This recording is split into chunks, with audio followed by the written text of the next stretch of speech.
Eduardo Mendoza Estrada, aquí ya está con nosotros y nuestro invitado con quien vamos a conversar en escasos segundos. Buenas tardes, Wendy. ¿Cómo está Mauricio? Luisita, qué gusto estar aquí con ustedes justamente. Bueno, vamos con más de la entrevista del día de hoy. Cuéntenos, por Así es. favor. Saludamos a Napoleón Santamaría, el abogado Napoleón Santamaría, él es experto tributario. Napoleón, buenas tardes y bienvenido. Wendy, un fuerte abrazo a todos los amigos que siempre nos prestan con sobre atención a Gracias, través de los Napoleón. micrófonos de Así es. I-99. Vamos a Saludos. arrancar esta entrevista junto a mi compañero Eduardo Mendoza Estrada, por favor. Perfecto. ¿Cómo está Napoleón? Qué gusto saludarlo. Yo quiero hacerle una pregunta y es respecto de esta nueva exención que ha habido con el trago. Mucha gente está muy feliz de que puede comenzar a traer 5 litros de alcohol y no 3 solamente, si mal no me equivoco, y traer por lo menos de vez en cuando televisión. Por ejemplo, mi papá es fanático de las televisiones y siempre me dice quiero comprarme una Ya puede Lione, una de 60. pero ya puedo traerme una de allá y me sale más barato. Cuénteme un poco de eso de ahí. Bueno, sí, Eduardo, saludos también a ti. Efectivamente ha habido unos cambios sustanciales, ¿no? A ver, primero la SENAE, el COMEX y la SENAE llegan a un acuerdo en que estos artículos de uso personal se van a multiplicar, y sí, se multiplicaron en el tema de litros de licor, de cigarrillos, de un iPad, de un computador, etcétera. Es decir, se les permite a los ecuatorianos que toman un avión e ingresan al país una mayor cantidad de bienes a título de ajuar personal que no pagan aranceles, no pagan ningún tipo de tributo. Punto. Parecería que es exagerada y desmedida. Yo creo que, Eduardo, voy a decir algo duro, pero es real. El ecuatoriano se está acostumbrando a usar de derechos. Muchos decían, es que no me alcanzan 500 ml de perfume, por ejemplo, 500 ml, y por eso la norma les da hasta 1000 ahora. Bueno, este es un tema de una conquista de un derecho, pero la sociedad ecuatoriana, Eduardo, en el fondo, ¿qué es lo que está pasando? Es que sí, somos una sociedad de derechos, pero nos estamos olvidando que la contrapartida es una obligación, es también aportar, también ayudar, también colaborar. Tema uno. Tema dos, esto le quita recaudo nacional al país muy mínimo. O sea, vamos a decir, esto no es material, no es que el Estado está en poder tributario cediendo 100 millones, 50 millones, no, es algo menor. Tres, cuidado, no es que usted puede traer todo lo que quiera, no.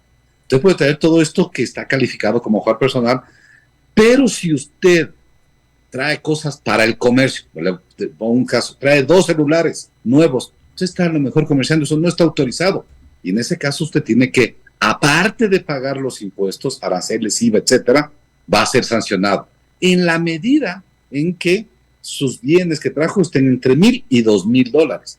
¿Por qué? Porque si usted trajo 20 celulares o 30 celulares y los quiso introducir como personales y esto pasa a $2000, no solo que tiene que pagar, sino que adicionalmente ya se enfrenta a una acción, una potencial acción penal, obviamente de contrabando. Entonces, el tema es claro, se quiere dar un mayor beneficio a los ecuatorianos que ingresan mediante puertos aéreos, dándoles mayor laxitud, mayor generosidad en los bienes personales. Pero tienen estos límites. ¿Parecería que esto es política pública? No. Mi visión de esto es que son los últimos decretos de un gobierno que está terminando y que quiere, entre comillas, despedirse ¿qué le podemos decir? Unos favores a los ecuatorianos. Pero no me preocupa, te digo en serio, Eduardo, porque no veo que afecte lo que sí le está afectando a otras cosas, como el tema de recaudación fiscal.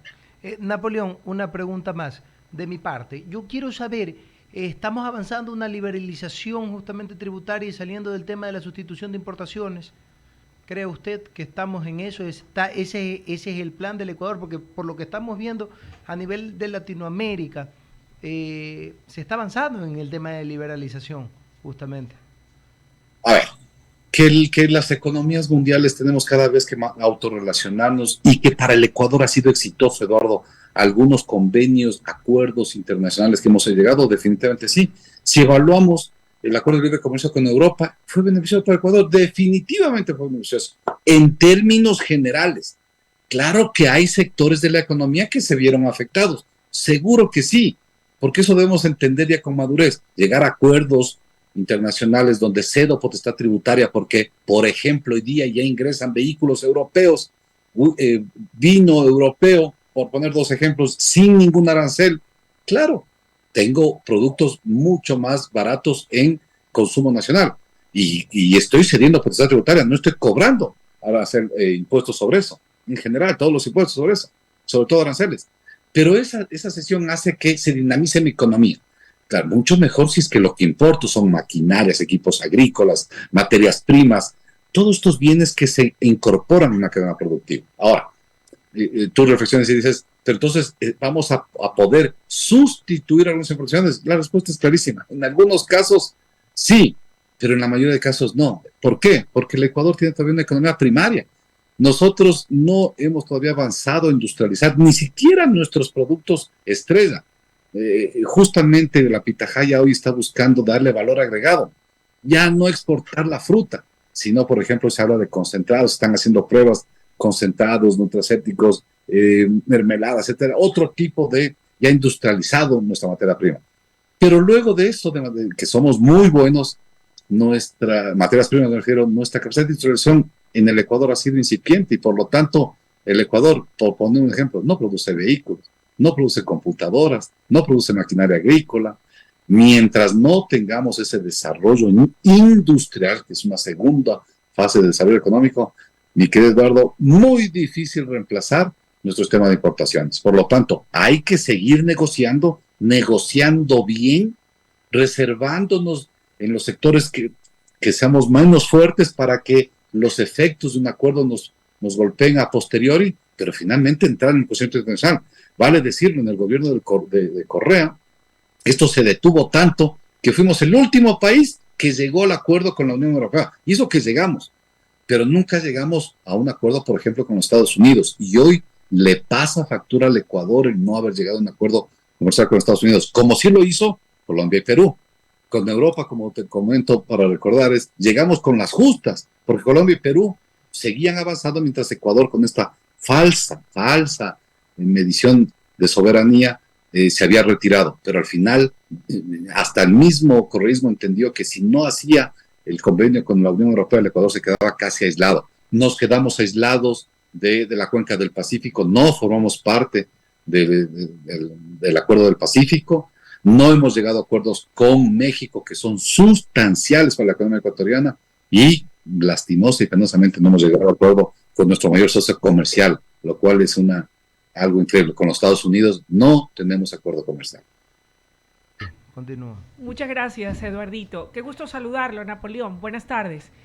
Yo también tengo un par de preguntas a propósito y un poco para ir en continuidad con las que le respondía a Eduardo. Y la mía guarda relación al tema de las recaudaciones tributarias que en el primer trimestre han arrojado saldos positivos. Se logró incrementar la recaudación tributaria. Pero yo me pregunto, ¿qué pasa con los incentivos tributarios? Usted decía con mucho buen criterio y propiedad que lamentablemente el sector industrial, por ejemplo, no se ha podido desarrollar en el país y menos, creo yo, podríamos pensar en atraer la inversión extranjera si por un lado carecemos de seguridad jurídica y por otro lado no estamos otorgando verdaderos incentivos tributarios que permitan hacer más atractiva la inversión extranjera y dar una mayor apertura o posibilidad de crecimiento a la industria y a los sectores productivos del Ecuador.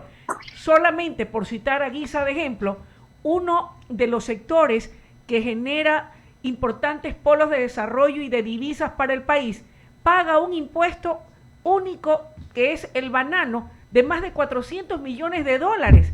Imagínese a un sector que genera 250,000 plazas de trabajo de manera directa e indirecta. Entonces, esa es mi inquietud y quisiera una opinión y una reflexión suya sobre este particular. Interesantísimo. En primer lugar, saludos, Luisa, un fuerte abrazo, pero interesante su reflexión, más que su pregunta, es una reflexión. Y usted nos invita a pensar 3 cosas. Primero, el Ecuador tiene que atraer inversión extranjera, pero claro que sí, este es el core. Luisa, y esto debatámoslo en buena hora que I99 abre micrófonos para este debate. A ver, ¿El Ecuador necesita inversión extranjera? Debatámoslo. Yo creo que sí. A lo mejor hay otros que dicen que no. Bueno, debatámoslo. En mi visión, si no hay inversión extranjera, el país no puede generar más riqueza. Ya no hay plata. No hay más de dónde. Punto. Cambio la idea. ¿De qué vive el Estado ecuatoriano? El Estado ecuatoriano vive solo de dos cosas. O regalías petroleras o tributos. No hay nada más. La diferencia para cubrir los huecos del déficit del presupuesto son endeudamiento. Pero nuestro, lo que produce este país es o impuestos o regalías petroleras. Algo de regalías mineras. ¡Pum! Cambio de idea. En la última consulta, Luisa, que se dijo, ¿quieren seguir explotando el petróleo? La mayoría de ecuatorianos dijeron no. ¿Cuál es la visión del inversionista del exterior que quisiera venir a campos petroleros de Ecuador? Cuidado, este país, luego de un tiempo, cierra pozos petroleros. Parece que es un mensaje de no vengan inversionistas del exterior al petróleo. Dos, en Pichincha se nos consultó si queremos explotación minera del Chocó andino. Y dijimos también que no queremos. Punto. Entonces los inversionistas del exterior estarán viendo que el Ecuador como que no quiere atraer inversión extranjera ni para minería ni para petróleo. Punto. Quizá puede ser para otras cosas, tampoco que estemos cerrando las puertas. Ahora, esto sí es con cifras, Luisa. Lo que vemos es que el Ecuador tenía siempre un promedio de 230 millones de inversión extranjera por trimestre. ¿Sabe cuántos llegó el último trimestre del año anterior? Menos 50 millones. Es decir, nuestros inversionistas del exterior sacaron más plata que la que trajeron el último trimestre del año anterior. Peligrosísimo. ¿Y sabe cuál es el promedio del primer trimestre de este año? 17 millones. Ya no vienen los 230 millones, vienen apenas 17 millones. Súper peligroso para la economía ecuatoriana este tema de inversión extranjera. Pero la potencia en la que usted dice debemos darles incentivos tributarios. Gran reflexión también, Luis. Y a mí me preocupa el ISD. El ISD era del 5, ¿no? Y algunos sostenían, bajemos el impuesto a la salida de divisas para atraer inversión extranjera. Hemos bajado. Del 5 se bajó al 4, luego al 3.75, ahora está en el 3.50 y en enero del próximo año está el 2. Muy bien. El Ecuador va a perder, o va a renunciar, va a renunciar recaudo tributario por 723 millones exactamente por bajar al 2. La inversión extranjera está viniendo más y la respuesta, como hemos dicho, es no, viene menos. Entonces, no es la solución, no fue, ni será la solución única el disminuir cargas fiscales o darles incentivo tributario para que vengan la inversión extranjera. ¿Qué es lo que está pasando aquí para cerrar este tema, Luisa, que usted es que tenemos inseguridad jurídica, la inversionista del exterior no viene al país porque hay inseguridad jurídica. ¿Por qué? Porque hay un señor que está en el Consejo de la Judicatura con otros que se reúnen un sábado a las 10 de la mañana en estado etílico a votar 2 contra 5 y toman decisiones. Es que es un país de locos, Luisa. ¿En qué momento perdimos la cordura en este país? ¿O por qué hay jueces jueces de instancia, es decir, los juececitos nomás, ¿no? De cantones, así que a veces no manejan ni bien el castellano, pero llegan a ser jueces, que mediante acciones constitucionales cambian el derrotero del país? ¿En qué momento perdimos la cordura de eso? Pero también hay entidades de control, Luisa, que no le están reportando beneficios al país. ¿Dónde está el aporte de las empresas de compañías para darle institucionalidad a las empresas, solidificarles, atraer inversión extranjera, decir que la cosa es seria? Es ausente. ¿Dónde están los controles que debe hacer la UAFE? Una entidad ausente. Y así, para no repetir más, el problema también es este acto administrativo y la desinstitucionalización del país. No tenemos instituciones fuertes. Y 3, en el Ecuador lastimosamente se suma ahora la inseguridad ciudadana. Claro, no creo que quieran muchos venir a Quito o Guayaquil con ciudades muy violentas, lo que antes éramos ciudades de paz. Pero siempre es bueno compararnos, Luisa. ¿Y en Perú pasa esto? Sí, en Perú también, mire, hoy día tienen 5 presidentes presos, desde Fujimori hasta el último, hasta Castillo, y por ahí pasan 3 o 4 más que están presos. Y la inversión extranjera va a Perú, y la respuesta es sí. Sigue yendo. A Perú llegaron el año anterior 9.000 millones, al Ecuador llegaron ni 1.000 millones, 800 millones. ¿Y por qué va a Perú? Porque es un país con institucionalidad, los jueces funcionan, no hay un descabellado Consejo de Participación Ciudadana que quiere volarse la Corte Constitucional, dinamitarla. Es decir, Luisa, en este país hemos perdido algo, la coherencia y la responsabilidad del manejo de la cosa pública. Y eso esa es nuestra mayor cruz.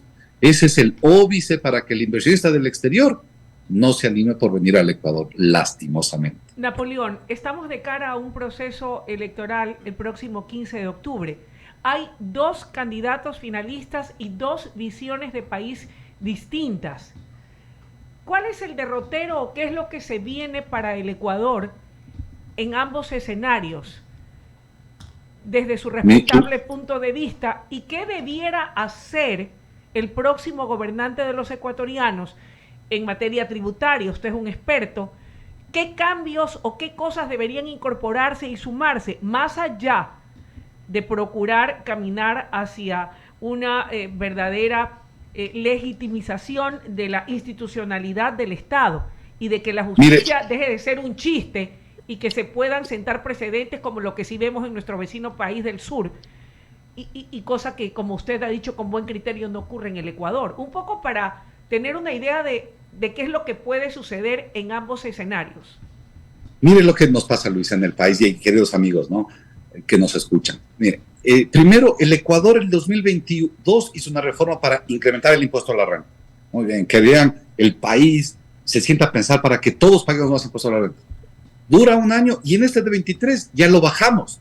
Entonces los de afuera dicen, pero este país no subió, ¿y por qué baja? Entonces, ¿qué hizo mal? ¿O lo puso en exceso? ¿No lo pensó bien? ¿Cómo pasó esto? Recordemos la reforma. Se le mandó a la Asamblea no hizo nada, no enmendó, no arregló y pasó por lo que se llama Ministerio de la Ley. Seguro el Ejecutivo tuvo unos errores en pulir bien el lápiz, no hacer un compendio más armado, más sólido, y ahora se nos bajaron. Siempre voy a comentar algo, Luisa, porque yo he participado como veedor en reformas tributarias, por ejemplo, en Colombia, y ahí veo que las universidades, la Universidad de Externado, por ejemplo, está permanentemente trabajando en papeles, orientando, diciendo cuáles son las reformas, y luego se suma la Javeriana, etcétera. Lo mismo pasa en Chile. La academia habla mucho en los países de América Latina. En Ecuador no. Y esto realmente me aterra por mi país. Le veo a la academia ausente del gran debate nacional, y realmente en la academia tenemos los mejores hombres. 2, ¿se acuerda que tenemos un impuesto a las botellas plásticas creada en el 2011? La Corte Constitucional lo revisó en el 2022 y dijo, no, esto es inconstitucional, a los 11 años, ¿no? ¿Por qué? Y eso un mensaje a los legisladores, porque en ese entonces había un conjunto de legisladores que no tenían la capacidad de decir esto sí, esto no. Bueno, y en el 11, ya antes también, y ahora, etcétera, y por eso estamos como estamos, porque hicimos una muerte cruzada. Sí, no hemos tenido responsable legislatura. ¿Y ahora qué tenemos que hacer? Volver a traerle el impuesto a las botellas plásticas, porque sería impresentable que un país en el siglo XXI elimine impuestos medioambientales tan potentes como es el combate con el plástico, y socialmente tan halagadores, que es trabajar con los minadores de las calles, con los recolectores de basura. Bueno, este es el Ecuador que se ve afuera, que es vergonzoso lo que hacemos para el país. Entonces, contesto su pregunta, ¿qué deben hacer? Los candidatos, hay 2 candidatos, el que llegue, por favor, responsabilidad en la propuesta, y cuando se sienten, que sepan que van a durar 1 año y medio en el gobierno, Luisa. ¿Qué se puede hacer 1 año de gobierno? Le contesto, muy poco. Por eso, el que se siente en Carondelet, ojalá y nos venda 2 o 3 o 4 ideas, no más, pero súper fuertes, potentes, que el país se embarque en ese tema. Y creo que los temas están claros: seguridad, una gran reforma tributaria, un tema que genere inversión extranjera y por lo tanto empleo, y una reforma al Código del Trabajo. Eso es lo que necesita este país, urgentísimo. Y para eso sentar bases de diálogo, invitar lo que se mencionaba, la academia, a gremios profesionales, etcétera, y construir algo que el Ecuador tristemente no tiene, Luisa. Este país, nuestro querido país, no tiene política pública. Nadie sabe a dónde va el Ecuador. Nadie sabe cuál es el destino del país. Bueno, esos son lo que hay que sembrar. Esas bases de desarrollo a través de grandes políticas públicas de desarrollo del Ecuador. Es una tarea de los gobernantes, sí, pero también de los ciudadanos, de los que le queremos al país, de la academia, de los gremios, de las cámaras. Avanzar, Luisa, el mensaje es esto: no podemos estar tan ausentes ni ser tan mezquinos con los intereses de nuestro país. Mauricio Icaza.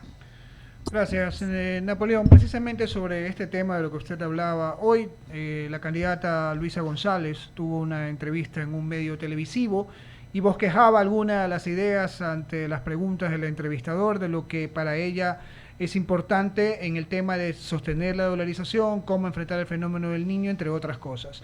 Y entre sus argumentos estaba el hecho de, y explicó ya quizás un poquito de manera más detenida, la propuesta de usar parte de la Reserva Internacional de libre disponibilidad. Otra cosa, también hablaba en materia tributaria, no habló de una reforma, quizás también por el tema del tiempo, pero sí hablaba de la necesidad de cobrar a los grandes deudores. Y ahí me salta dos preguntas con respecto a las dos cosas. Lo primero, ¿cuán factible es realmente tomar lo que le compete al Estado como tal de la Reserva de Libre Disponibilidad, porque buena parte pertenece a los GATS, y para ello creo que debería tener la autorización de a quienes les pertenece ese dinero? Número uno. Y número dos, en el caso de cobrar a los grandes deudores, ¿en cuánto tiempo se podría hacer esto? Porque recordemos que tendría un gobierno de 1 año y 6 meses, un poquito más, poquito menos, en el caso de que sea ella la favorecida con el voto. Apreciado Mauricio, saludos también a ti. Mira, Saludos. Primer tema, el tema de la dolarización. Yo te planteo desde el punto de vista ya profesional académico. Cabe que en el Ecuador sigamos dolarización que fue decretada allá en enero del 2000. Vamos 23 años dolarizados, ¿no? Ya vamos casi al cuarto de siglo. Cabe que sigamos como país hablando si sostenemos la dolarización o no. En lo personal me parece que es un desgaste innecesario. Mientras no esté en la Constitución, mientras que no esté en la Constitución la moneda del dólar como moneda de libre circulación en el Ecuador, tendremos que seguir conversando de este tema. O sea, debe formar parte del debate ciudadano. Sí, claro, el problema está en que los políticos nos propongan que a lo mejor ya no siga, no. Uno. Dos, en lo jurídico, ya te contesto como abogado, yo dudo que podamos incorporar en la Constitución y tomarnos para sí una divisa, una moneda que no nos pertenece. No podemos tomarnos mañana el escudo de Bolivia y decir que es nuestro, o la bandera de Colombia y decir que es nuestro, y tampoco la moneda del Estado Federado del Norte, de los Estados Unidos, como es nuestro. Entonces dudo la juridicidad de incorporar algo que no nos pertenece en nuestra Constitución. Pero más allá de eso, Mauricio, es el tema de que los ecuatorianos, los actores económicos, los políticos entendamos. Esto de la dolarización debe ser un tema superado. El Ecuador, en algo confían los ecuatorianos, es en el dólar. ¿En qué nos ha ayudado? En que los políticos irresponsables, Mauricio, dejen de imprimir como lo hacían hasta antes de enero del 2000, donde todos los gobiernos que pasaron por ahí solucionaban sus problemas, las huelgas, los sindicatos, las prebendas y los robos a través de levantarse en las noches e imprimir en el Banco Central el sucre y antes lo que eran los reales y antes el peso que viene del Ecuador. Bueno, tema uno es. Tema dos, claro que hay que cobrar a los deudores, claro que sí, pero te doy datos. Por eso es que yo digo, para un presidente tiene que formarse mucho. Cobrar lo que está en juicio, eso no se puede cobrar, para eso aquí hay sentencia. Y la sentencia en el Ecuador tiene un proceso de duración, proceso jurisdiccional más o menos de 7 años.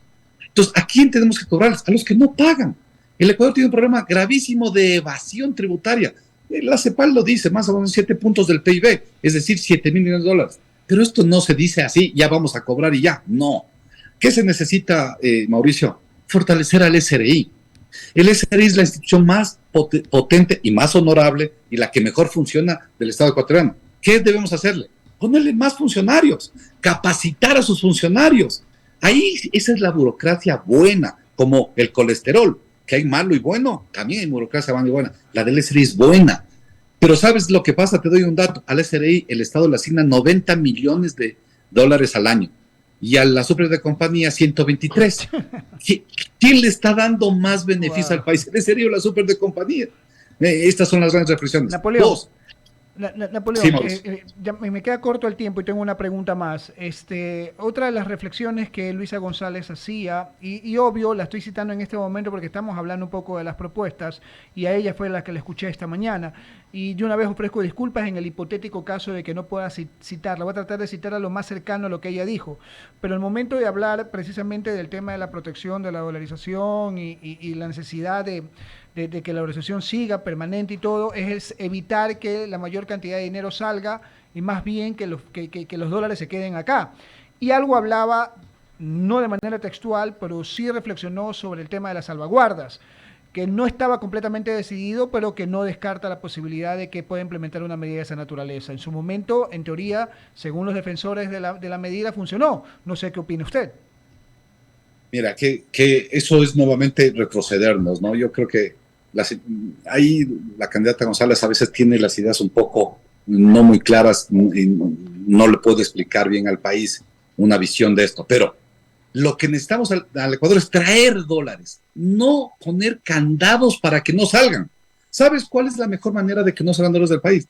Ofreciendo lo que hemos hablado contigo y con Luisa, una economía sana, un sistema de justicia transparente, una institucionalidad, y para eso necesitamos reformas urgentes. Nuestro país se está convirtiendo en un antro de corrupción. La inmoralidad en todos los niveles nos está corcomiendo. Entonces, la forma ideal es atraer capitales, no poner salvaguardas, candados, etcétera, para evitar que salgan los dólares. Motivar más, restringir menos. Porque por más que restringamos, siempre va el recodo por donde alguien utilizará el camino para irse. No, hay que cambiar, hay que pensar de otra manera, pensar que el Ecuador puede ser un gran país. Yo confío que mi país puede ser un gran país. Y creo que todos, los de centro, de derecha, los rojos, los azules, los amarillos, los de la lista 20, 40, 50 y 1000, sí podremos sentarnos a trabajar en visión país. Yo insisto, Mauricio, para mí el problema está ahí. No hemos trabajado en visión de desarrollo nacional. Aquí la visión es del partido tal, del color cual o del número tal. Eso hay que acabar. Ojalá este año y 6 meses sea un gran concierto de ideas a favor del país y no de desaciertos, de pugnas, de peleas y de riñas en la asamblea dentro y fuera que no le conduce absolutamente nada al país. Y pasamos refundando el país cada 4 años, en algunos casos cada 2 años. Muchísimas gracias, Napoleón, por haber compartido con nosotros estos minutos en Diálogo de la Tarde. Con gusto, Mauricio. Un fuerte abrazo a ti y a todos los amigos. Buenas tardes. Gracias, Napoleón, por haber estado con nosotros. Lo vamos a seguir molestando en el transcurso de